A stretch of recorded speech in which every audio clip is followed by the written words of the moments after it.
अस्सलामु अलैकुम वरहमतुल्लाहि वबरकातुहू। मैं हूं आपका होस्ट राव नासिर अली जहांगीर और आप देख रहे हैं रोज़ाना की तरह आवाम का राज। नाज़रीन इकराम, आज की इस दुनिया के अंदर जिसमें हम सांस ले रहे हैं, आज हर तरफ से हमें फितनों की एक यलगार नज़र आती है। हर तरफ से जो सूरत हाल हम देख रहे हैं अपने अतराफ़ में, अपने गलियों में, अपने मोहल्लों में, अपने मुआशरे में, इस वक्त जो सूरत हाल नाज़रीन इकराम जिसका सामना मुसलमानों को है वो बहुत ही ज़्यादा तशवीशनाक है और उस हवाले से कोई दो राय नहीं है, क्योंकि इस सारी सूरत हाल के बारे में हमारे नबी पाक सल्लल्लाहु अलैहि वसल्लम ने हमें 1450 साल पहले फरमा दिया था। और यकीनी तौर पर आज जो हमारी ज़िंदगियों से सुकून रुखसत हुआ है, आज जो हमारी दुनिया की ज़िंदगी के अंदर बेचैनी है, परेशानी है, गम है, दुख है, उसकी जो बुनियादी वजह हमें नज़र आती है कि नबी पाक सल्लल्लाहु अलैहि वसल्लम ने हमें बताया कि आखिर ज़माने में यानी कुर्ब क़यामत की निशानियों में से एक निशानी हमें ये बताई गई है कि लोग जो हैं वो इस बात की परवाह नहीं करेंगे कि उन्होंने जो माल कमाया है वो हलाल से कमाया है कि हराम से कमाया है। ये जो आज की दुनिया है, आज का जो हम मुआशरा देख रहे हैं, जिससे हम रोज़ाना एक दूसरे से जो हमारा वास्ता पड़ता है, इस दुनिया की ज़िंदगी में हम अपने अतराफ़ में और अपने आप के अंदर ये झांक के देखें कि हम किस तरफ सफ़र कर रहे हैं। इस पर एक ये बहुत ज़बरदस्त क्लिप है इस वक्त सोशल मीडिया पर, इस पर बहुत ज़्यादा लोग आ रहे हैं और ये वायरल हो रहा है। हमने चाहा कि आज अपना प्रोग्राम हम इस एंगल से भी करें और ये मुआशरे के वो मौज़ूआत हैं जिस पर हमारे मीडिया पर बहुत कम गुफ्तगू होती है, बल्कि इस तरह की गुफ्तगू तो अब नापैद हो गई है। तो यकीनी तौर पर ये जो चीज़ें हैं ये हमारी ज़िंदगी को बदल सकती हैं, हमारी ज़िंदगी के रास्तों को सीधा कर सकती हैं। ज़रा प्रोड्यूसर साहब दिखाएं ये जो क्लिप इस वक्त सोशल मीडिया पे वायरल हो रहा है। जी वालेकुम अस्सलाम। जब ऑफिस से चेक करेंगे क्या हुआ है? आवाज़ का मसला आ रहा है इसके अंदर। क्या एयर स्पीकर है, लाउड स्पीकर है? आवाज़ नहीं आ रही थी। अच्छा, आवाज़ को चेक करो, क्या मसला है? आवाज़ का प्रॉब्लम आ रहा है, आवाज़ का।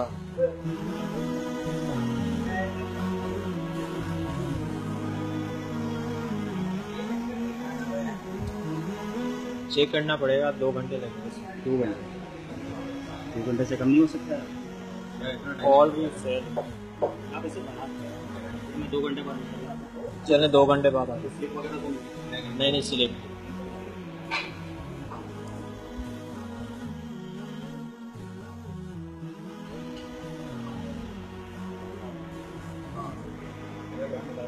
तो मोबाइल हो गया?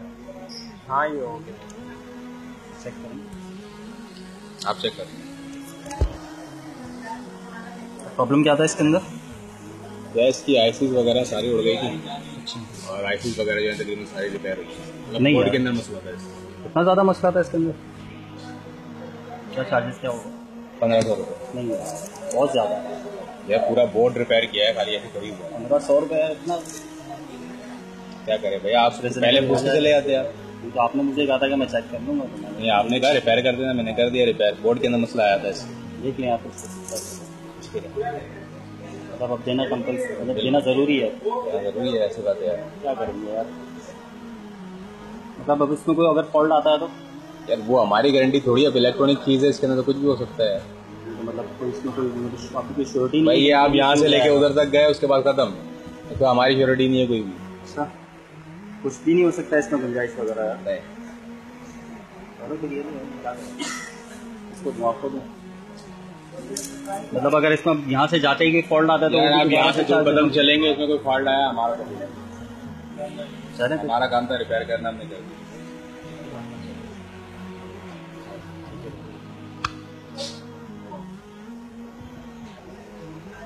स्पीकर तो 100 रुपये का डाला है हमने, इतने सारे पैसे तो दिए। काम करो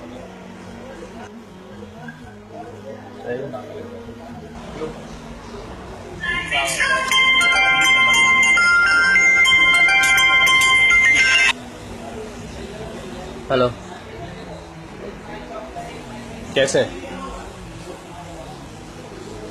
ज़्यादा तो नहीं लगी? फ्रैक्चर है? ओके, मैं अभी आ रहा हूँ, मैं आ रहा हूँ, दुकान देखने में आ रहा हूँ, ठीक है।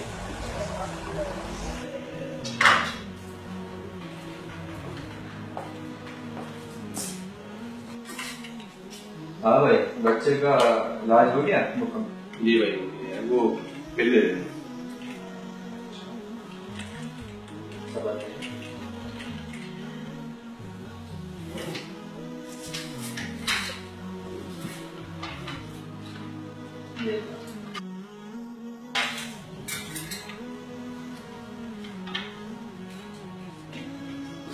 क्या कोई डिस्काउंट नहीं होगा इसके अंदर? मैं आपको इसमें क्या डिस्काउंट दे सकता हूँ? ये ओरिजिनल रेट है, ये बहुत ज्यादा है। बिल ज्यादा नहीं, ये खर्चा पूरा यही है, आपको बिल पे करना पड़ेगा।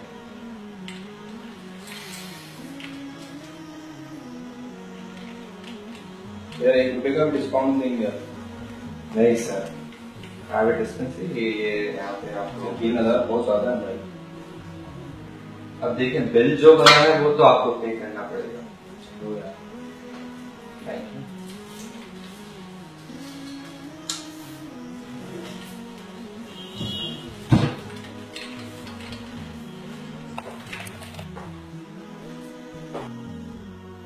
जी बिल्कुल नाज़रीन कराम, आपने इस एक क्लिप के अंदर जो एक सबसे बड़ा पैगाम है हमारे लिए वो यही है कि हमें अपनी इस दुनिया की ज़िंदगी के अंदर कोशिश करनी है कि अपनी ज़ात से लोगों का भला करना है। अगर हम ये कैफियत और इस चीज़ को महसूस करते हैं और इसमें इस काम में लग जाते हैं तो जान लीजिए कि खुशबख्ती हमारे साथ खड़ी है। अदरवाइज़ ये जो हम कर रहे हैं इस वक्त, हमारे मुआशरे में जो कुछ हो रहा है इससे कोई इनकार नहीं कर सकता। और इस वक्त नाज़रीन किराम, हमारे प्रोग्राम में एक मुख्तसर सा वक्फ़ा है, वक्फ़े के बाद दोबारा हाजिर होते हैं। देखते रहिए आवाम का राज विद राव नासिर अली जहांगीर।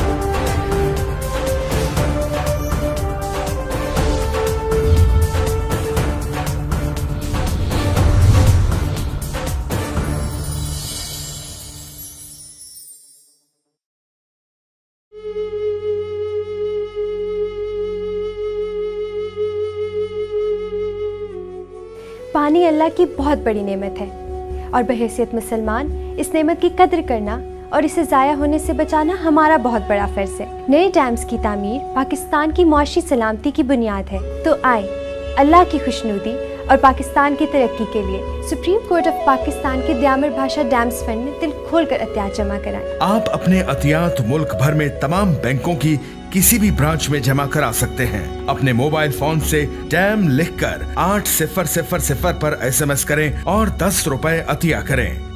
ये सदक़ाए जारिया है।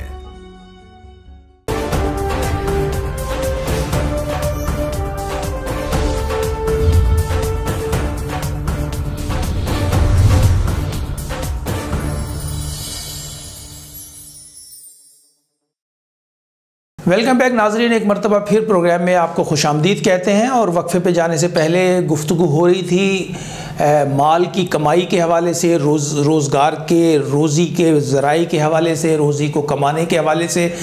रोज़ी कमाने से इस्लाम हमें मना नहीं करता, कारोबार करने से मना नहीं करता, कारोबार बड़े से बड़ा करें कोई मना नहीं करता, लेकिन हमें अगर इस्लाम मना करता है तो हमें मना करता है हराम माल कमाने से, हराम के ज़राए या नाजायज़ लोगों से माल कमाना। ये चीज़ें हमें दीन हमारा मना करता है। और यकीनी तौर पर ये जो क्लिप इस वक्त आपने देखा, ये यकीनी तौर पर हमारे मुआशरे का एक चेहरा है जिससे हम छुपाए फिरते हैं, जिससे हम, नबी पाक सल्लल्लाहु अलैहि वसल्लम ने तो हमें यहाँ तक बताया, जब सहाबा ने पूछा कि या रसूलल्लाह, क्या मोमिन जो है, मुसलमान जो है, वो गलत बयानी कर सकता है, झूठ बोल सकता है? नबी पाक सल्लल्लाहु अलैहि वसल्लम ने फरमाया कि मोमिन मुसलमान जो है वो गलत बयानी यानी झूठ बोल ही नहीं सकता। ज़रा तसव्वुर करें कि मोमिन के बारे में जब 3 सवाल हुए हैं, पहले सवाल ये हुआ है कि क्या मोमिन जो है बख़ील हो सकता है, मुसलमान बख़ील हो सकता है? तो फरमाया गया बख़ील हो सकता है। यानी बख़ील उसे कहते हैं जो अपना माल खर्च करने के अंदर जो है बख़ीली से काम ले। फिर दूसरी बात पूछी गई, क्या मोमिन जो है बुज़दिल हो सकता है, मुसलमान बुज़दिल हो सकता है? तो कहा गया कि मुसलमान बुज़दिल भी हो सकता है। लेकिन फिर पूछा गया कि क्या मुसलमान झूठ बोल सकता है? तो नबी पाक सल्लल्लाहु अलैहि वसल्लम ने फरमाया कि मुसलमान झूठ नहीं बोल सकता।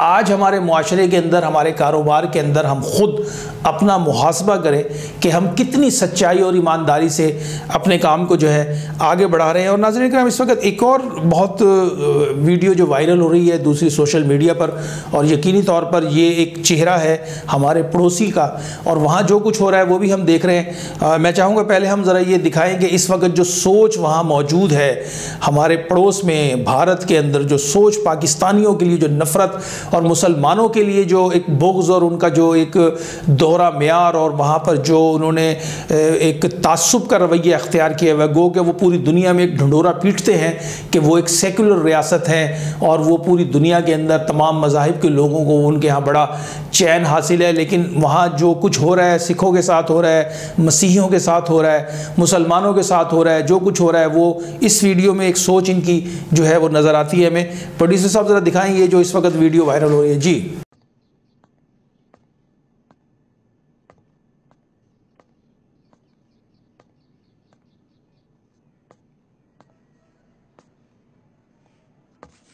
क्या कर रहा है ये? उस्ताद जी, उस्ताद जी, उस्ताद जी, चल चल भाई चल। उस्ताद जी, के बच्चे। उस्ताद जी, क्या नाम है तेरा? अली रजा। कहाँ से आया है? दोषीपुरा। इसके पहले कहाँ पढ़ता था? मदरसे में। उस्ताद जी। सिर्फ उस्ताद जी? उस्ताद जी बोलता है? जफर, ABCD आती है? 1 2 पोएम। क्या आता तेरे को? क्या सिखाया अब तक? हाँ? सुनाओ तो सिखाओ, सुनाओ सुनाओ सबको, क्या आता है मुझे? चल सुनाओ।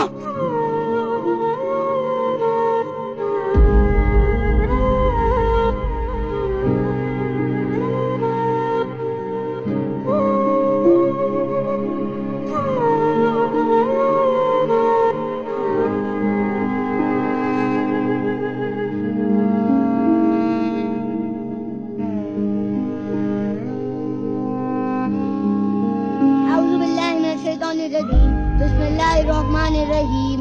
अल्हम्दुलिल्लाहि रब्बिल आलमीन। अर्रहमानिर्रहीम मालिकि यौमिद्दीन। इय्याका नअबुदु व इय्याका नस्तईन। इहदिना सिरातल मुस्तकीम सिरातल लज़ीना अनअमता अलैहिम गैरिल मग़ज़ूबि अलैहिम वलज़्ज़ालिन। आमीन। Get out from my class! Barnacle!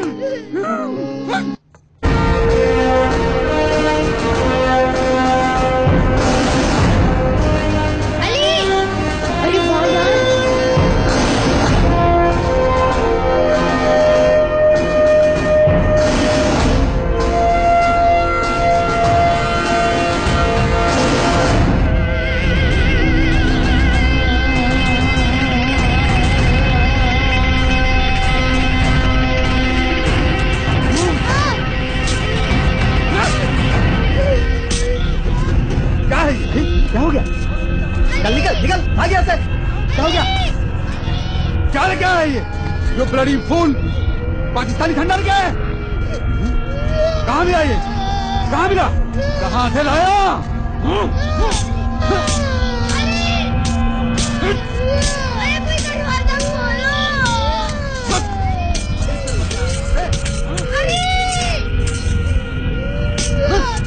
अरे मिस्टर भारद्वाज, बंद कीजिए, मार डालेंगे कैसे? ये पाकिस्तानी झंडा लेके आया, देख रहे हैं करतूत। कौन लाया है?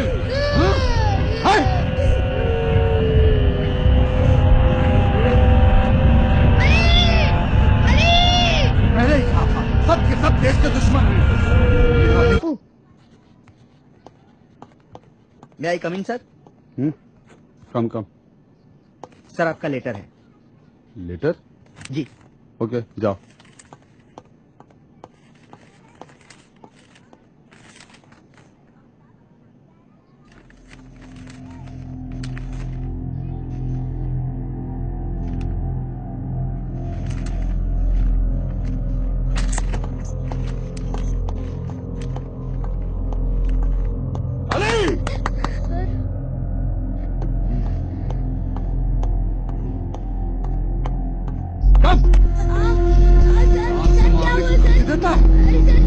लगता है? चल। छोड़िए ना, छोड़िए ना सर। कैसे पकड़ा तू? चल। सर हमने कुछ नहीं किया, छोड़िए।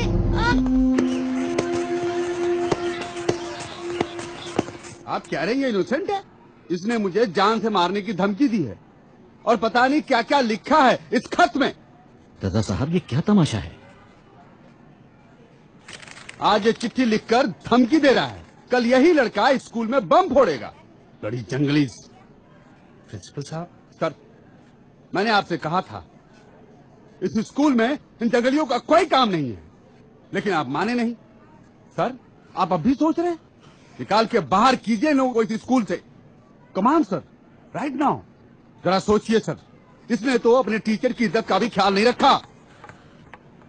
इज्जत का ख्याल तो आप नहीं रख रहे। बाजी आप यहाँ क्या कर रही हैं? बाजी मैं बात कर रहा हूँ, आप घर चलिए। बात करने तो मुझे। बाजी मैं हूँ तुम ना। इतना डरते क्यों हो? हाँ तो क्या कह रहे थे आप? क्या बकवास कर रही हैं आप? आप जुल्म कर रहे हैं इतने से बच्चे पे। इंसानियत सबसे बड़ी चीज है और आप अपनी हदें लाग रही हैं। और बच्चे के साथ जो आपने जुल्म किया वो हदों में रह के किया। बेचारा बच्चा एक झंडा लेके आ गया तो आपने उसको पाकिस्तानी बना दिया। एक खत क्या लिख दिया आपको जो आपको पढ़ना नहीं आता, तो आपने उसको आतंकवादी बना दिया। आप पढ़ सकते हैं इस खत को? उर्दू आती है आपको? आपको उर्दू नहीं आती तो उसको अंग्रेजी नहीं आती, तो क्या वो इंसान नहीं रहा? उसकी रगों में खून नहीं है आपकी तरह। लाइए मुझे दीजिए खत, मैं देखती हूँ क्या लिखा है इसमें। लीजिए।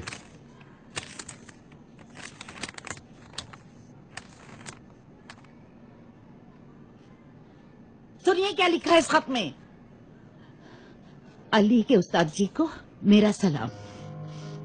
आपने अली को स्कूल में दाखिला देके बहुत अच्छा किया। मैं चाहती हूँ कि वो डॉक्टर बने। डॉक्टर तो स्कूल में ही पढ़कर बना जा सकता है।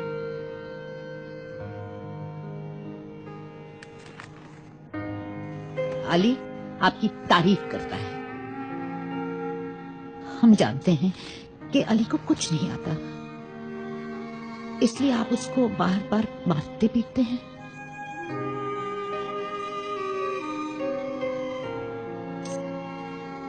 लेकिन वो सीख जाएगा।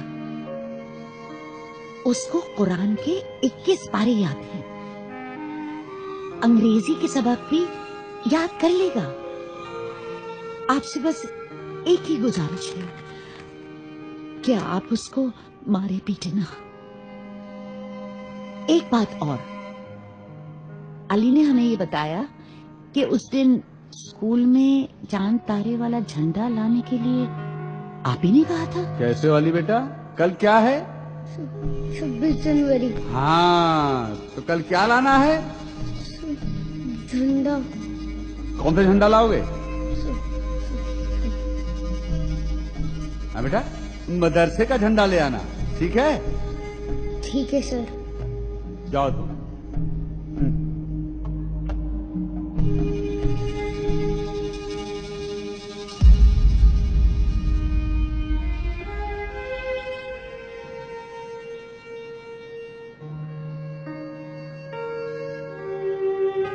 जिसके लिए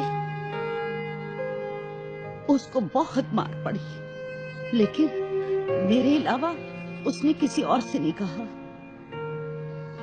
क्योंकि वो जानता था कि इस बात के लिए शायद आपको डांट पड़े। कुरान शरीफ में लिखा है कि बुरा करने वालों के साथ अल्लाह बुरा ही करता है। फिलहाल इतना ही कहना चाहती हूँ कि आप अच्छे आदमी हैं। अली के साथ थोड़ी सी नरमी के साथ पेश आइए। अली की फूफो जहरा रजा।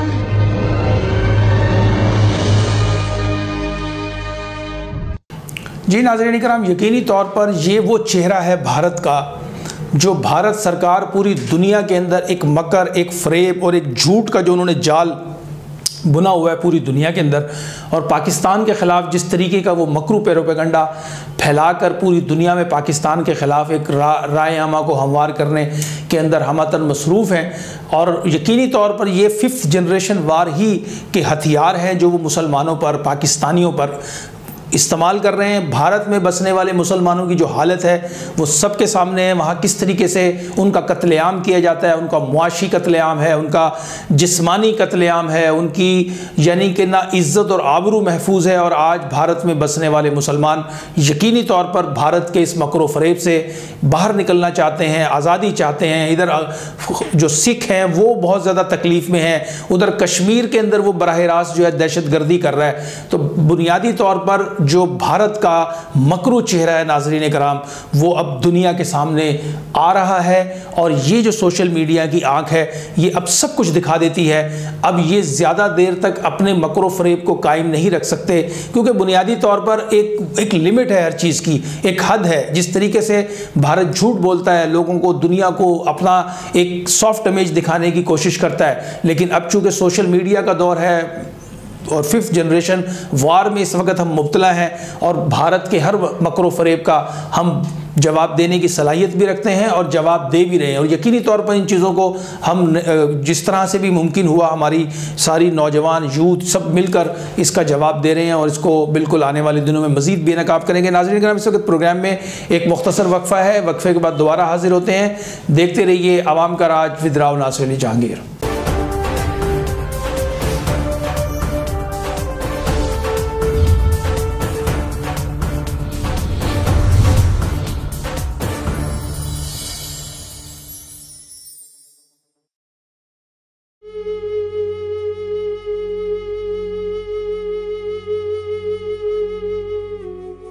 पानी अल्लाह की बहुत बड़ी नेमत है और बहैसियत मुसलमान इस नेमत की कद्र करना और इसे ज़ाया होने से बचाना हमारा बहुत बड़ा फ़र्ज़ है। नए डैम्स की तामीर पाकिस्तान की मुआशी सलामती की बुनियाद है। तो आए अल्लाह की खुशनुदी और पाकिस्तान की तरक्की के लिए सुप्रीम कोर्ट ऑफ पाकिस्तान के दयामर भाषा डैम्स फंड में दिल खोल कर अतियात जमा कराएं। आप अपने अतियात मुल्क भर में तमाम बैंकों की किसी भी ब्रांच में जमा करा सकते हैं। अपने मोबाइल फोन से डैम लिखकर 8000 पर SMS करें और 10 रुपए अतिया करें। ये सदक़ाए जारिया है।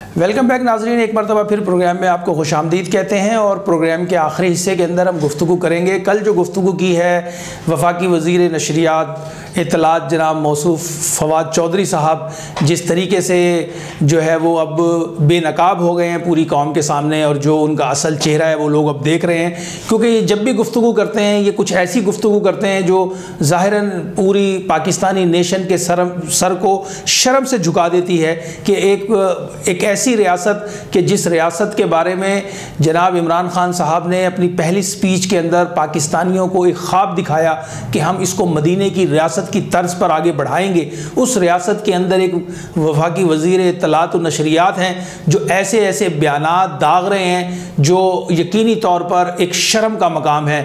और इस बात में कोई दो राय नहीं है, ये तो एक गली का छोटा सा बच्चा भी जानता है, एक आम आदमी भी जानता है, एक अनपढ़ आदमी भी जानता है जिसको कोई तालीम नहीं है, कोई उसके पास जो है डिग्री नहीं है, किसी भी किस्म की उसके पास मालूमात नहीं है, लेकिन वो भी इस बात को जानता है कि मुसलमानों के दीन में शराब हराम है। बल्कि मुसलमान ही क्या, पाकिस्तान का तो बच्चा बच्चा दीगर मज़ाहिब के लोग, मसीही हैं, हिंदू हैं, सिख हैं और दीगर जो मज़ाहिब के लोग हैं वो भी चीख कर बता रहे हैं कि भाई शराब हराम है, उनके दीन में भी हराम है। आप पता नहीं कौन सी दुनिया के मुसाफिर हैं कि आप जनाब इस किस्म की गुफ्तगू फरमा रहे हैं, आप तमाशा बनवा रहे हैं पाकिस्तान का, अहलियान पाकिस्तान का, और जो कुछ आप फरमा रहे हैं। इस पर एक आज हमने खसूसी वीडियो निकाली है कि आज से तकरीबन 22 साल पहले हमारे एक बहुत बड़े आलिम दीन मौलाना शाह अहमद नूरानी साहब इस पर क्या फरमा रहे थे और उन्होंने क्या गुफ्तगू उस वक़्त की थी जो हमें आज की गुफ्तगू लगती है और आज के हालात के मुताबिक वो बिल्कुल उसके पूरा उसके खद्दो खाल और उसके जो सियाक व सबाक है वो हमने आज जो अपने नाजरीन के लिए। जी प्रोड्यूसर साहब ज़रा दिखाएं अलामा साहब क्या फरमा रहे हैं। जी अब जब लोग कहते हैं कि हमारा सियासत से कोई ताल्लुक नहीं, तो बताओ फिर हुकूमत में कौन लोग आएंगे? जब मुत्तकी और परहेजगार लोग, जब जाहिद शब जिंदादार लोग, जब खौफ खुदा रखने वाले लोग कानून साजी में नहीं पहुंचेंगे, इस मुल्क की तकदीर नहीं बदलेंगे, तो फिर बताओ असेंबली में शराबी ही आएंगे तो मुल्क में शराब ही पी जाएगी। तो जब शराब के लाइसेंस दिए जाए तो आप क्यों एहतजाज करते हैं? शराब के लाइसेंस मत दो, शराब की दुकानें बंद करो। क्यों? आपने शराबियों को भेजा तो शराबियों ने लाइसेंस दे दिए, और आप नमाजियों को भेजते तो नमाजियों का एहतमाम होता। तुमने जुआरियों को भेज दिया, रस्सागीरों को भेज दिया। खुल्लम खुल्ला रसूलुल्लाह के दीन की मुखालफत करने वाले मिंबराने कौमी असेंबली को लुटेरों, चोरों, डाकुओं को भेज दिया। अब शिकायत करते हो कि हो। जब भेजने का वक्त था तो कहते थे हमारा सियासत से कोई ताल्लुक नहीं है, और अब कहते हो मौलाना साहब, शाह साहब, देखिए साहब हमारे महल्ले में साहब शराब की दुकान खुल गई साहब, जुआ हो रहा है साहब, रंडियां और कंजरियां बैठी हुई हैं साहब, औरतों की दिराह रबी हो रही है साहब। तो मौलाना साहब क्या करेंगे? मौलाना साहब को तो आप ये कहते थे मौलाना साहब सियासत से अलग रहिए, यानी मौलाना साहब को भी अब आपके सबक की जरूरत है, तो आपसे सबक की तलकीन हासिल करें कि मौलाना साहब सियासत में आप हिस्सा न लीजिए। यानी मौलाना साहब ने जो 12 बरस पढ़ा है, अब उसके बाद मजीद पढ़ने की अब जरूरत है उनको मुक्तदियों से ये सबक सीखने की कि सियासत में हिस्सा न लीजिए। यानी मौलाना साहब के सामने सीरत रसूल अरबी नहीं होनी चाहिए। बताओ भाई, रसूलुल्लाह सल्लल्लाहु अलैहि वसल्लम सिर्फ नमाज पढ़ाने के लिए तशरीफ लाए थे, रोजा रखने और हज करने और ज़कात देने के लिए अगर तशरीफ लाए थे, तो तुम सच्चे दिल से ईमानदारी से सोचो कि अगर यही काम रसूलुल्लाह को करना था तो बदर के मैदान में जंग क्यों हुई थी? ठंडे दिल से सोचो। और जो जाहिल ये कहता है दीन से बेखबर, रसूलुल्लाह के दीन से बेखबर, रसूलुल्लाह की सुन्नतों से बेखबर, उससे पूछो कि रसूलुल्लाह सल्लल्लाहु अलैहि वसल्लम मैदान जंग में, बदर के मैदान में अरीश मुबारक पर सारी रात जागते रहे या नहीं थे? अरीश मुबारक 17 रमजान मुबारक, अरीश मुबारक, हदीस बुखारी शरीफ में आता है अरीश, एक झोपड़ी, बांस झोपड़ी रसूलुल्लाह के लिए तैयार कर दी गई थी बदर के मैदान में। अरीश। अबू बकर सिद्दीक दरवाजे पर पहरा दे रहे थे,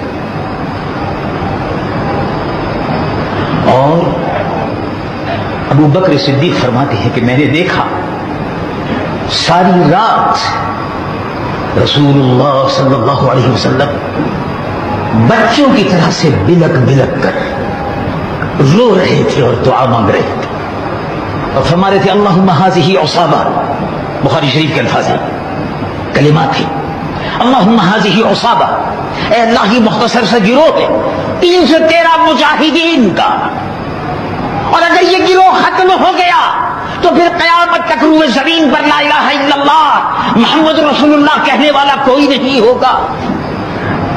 ए अल्लाह फतह नसरत अता फरमा। और सुबह का वक्त हुआ, अबू बकर सिद्दीक फरमाते हैं मैं रसूलुल्लाह को रोता हुआ देखकर खुद भी रो रहा था, बच्चों की तरह से हुजूर बिलक कर रो रहे थे, मुझसे बर्दाश्त नहीं हो सका। और सुबह का वक्त जब हुआ तो मेरे आका तलवार लगाए हुए अबू जहल के मुकाबले पर मैदान जिहाद में बदर में खड़े हुए थे, मुसलमान फौज की क़यादत कर रहे थे। जो ये कहते हैं कि सियासत सुन्नत नहीं है, उन जाहिलों से पूछो कि रसूलुल्लाह मैदान जिहाद में तलवार लेकर क्यों आए थे? बदर के मैदान में सहाबा की क़यादत क्यों कर रहे थे? कुफ्र का तख्ता लौटने के लिए, मुनाफिकीन का तख्ता लौटने के लिए रसूलुल्लाह किस लिए मैदान जंग में आए थे? ये भी सुन्नत है, ये नहीं है, लेकिन बहुत भारी सुन्नत है, ये बहुत भारी। कराम, यकीनी तौर पर ये बातें अहले ईमान को फ़ायदा देती हैं और जिनके ऊपर अल्लाह का फ़ज़ल है उनके लिए इस्लाह का रास्ता है कि वो तौबा की तरफ आएँ। बिल्कुल फवाद चौधरी साहब, आपको तौबा करनी चाहिए। इस तरह के बयानात देने से पहले 100 दफ़ा सोचना चाहिए, क्योंकि ये एक बयान आपका वो अब आपकी ज़ात का नहीं है। आप अपनी आम ज़िंदगी में जो भी कुछ करते रहे हैं, जो भी आप मीडिया टॉक पर पहले जो कुछ फरमाते रहे हैं, वो सब रिकॉर्ड पर है। अब आप एक ऐसी हुकूमत के, इस्लामी जमहूरिया पाकिस्तान की सल्तनत के अंदर आप वफाकी वज़ीर इत्तलात और नशरियात हैं। अब आप अपने इस मनसब का लिहाज रखें, इस मनसब का ख्याल रखें कि जो आप फरमा रहे हैं वो पूरा एक हुकूमत का एक मौक़िफ़, उनका चेहरा आप दिखा रहे हैं दुनिया को। तो इसलिए जग हसाई और जो पाकिस्तान का इस वक्त आप वकार दाव पे लगा रहे हैं, उससे आप जो है अपनी अदाओं पे गौर करें और इन मामलात के ऊपर जो है अपनी रायज़नी से अपने आप को बचाएं, क्योंकि ये अब कोई आम खेल तमाशा नहीं है। ये हुकूमती अमूर हैं जो आप इस वक्त आप जैसे लोगों के हाथ आ गए हैं और आप लोग जो इसका तमाशा बना रहे हैं। तो पाकिस्तानी नेशन, पाकिस्तानी कौम इस चीज़ को मज़ीद बर्दाश्त नहीं कर सकती। इस पर जो है इमरान खान साहब को भी फ़ौरन जो है एक्शन लेने की ज़रूरत है कि इस तरह के वज़ीरों को जो जिम्मेदारियाँ दी गई हैं जिसके वो अहल नहीं हैं, वो अब इस तरह की गुफ्तगू फरमाकर ज़ाहिर सी बात है पाकिस्तानियों में एक बेचैनी पैदा कर रहे हैं। पाकिस्तानियों में बेचैनी हो रही है, दुनिया भर के मुसलमानों में भी एक तशवीश की लहर है कि मौसूफ को हो क्या गया है, किस किस्म की गुफ्तगू फरमा रहे हैं। शराब पिए ना पिए कोई मसला नहीं है, अजीब गुफ्तगू हो रही है। बहरहाल ये एक बहुत ही गैर संजीदा किस्म की गुफ्तगू है जिसने यकीनी तौर पर पाकिस्तानियों को हर्ट किया है। और नाज़रीन किराम, आज के प्रोग्राम से इतना ही। हम रोज़ाना के प्रोग्राम में जो आपसे गुफ्तगू करते हैं, जो प्रोग्राम को तरतीब देते हैं, बिलखसूस हम ओवरसीज़ पाकिस्तानियों के बेहद मशकूर हैं, जिनकी रोज़ाना की बुनियाद पर हमें जो तजावीज़ मिलती हैं उस पर हम प्रोग्राम को तरतीब देते हैं और आप तक खैर खाई के इस प्रोग्राम को पॉजिटिविटी, पाकिस्तान का खूबसूरत चेहरा, हमारी कोशिश होती है लोगों तक पहुँचे। और ये जो 5th जनरेशन वार है जो इस वक्त हम पर मुसल्लत है, यकीनी तौर पर वो तमाम नौजवान जो इसके हवाले से अपनी काविशें कर रहे हैं, कोशिशें कर रहे हैं, वो मुबारकबाद के मुस्तहिक हैं। आज के प्रोग्राम से इतना ही। अपने होस्ट राव नासिर अली जहांगीर को कल तक के लिए इजाज़त दीजिए। अल्लाह हाफिज़ व नासिर।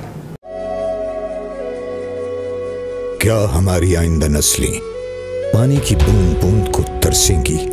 अगर नहीं तो हमें डैम अपने वसाइल से तामीर करना होंगे। सुप्रीम कोर्ट और वजीर आजम पाकिस्तान के फैसले के मुताबिक सुप्रीम कोर्ट ऑफ पाकिस्तान और प्राइम मिनिस्टर ऑफ पाकिस्तान के दिया मीर भाषा और महमद डैम्स फंड कायम कर दिया गया है। आप अपने अतियात मुल्क भर में तमाम बैंकों की किसी भी ब्रांच में जमा करा सकते हैं। अपने मोबाइल फोन से डैम लिखकर 8000 पर SMS करें और 10 रुपए अतिया करें। ये सदका जारिया है।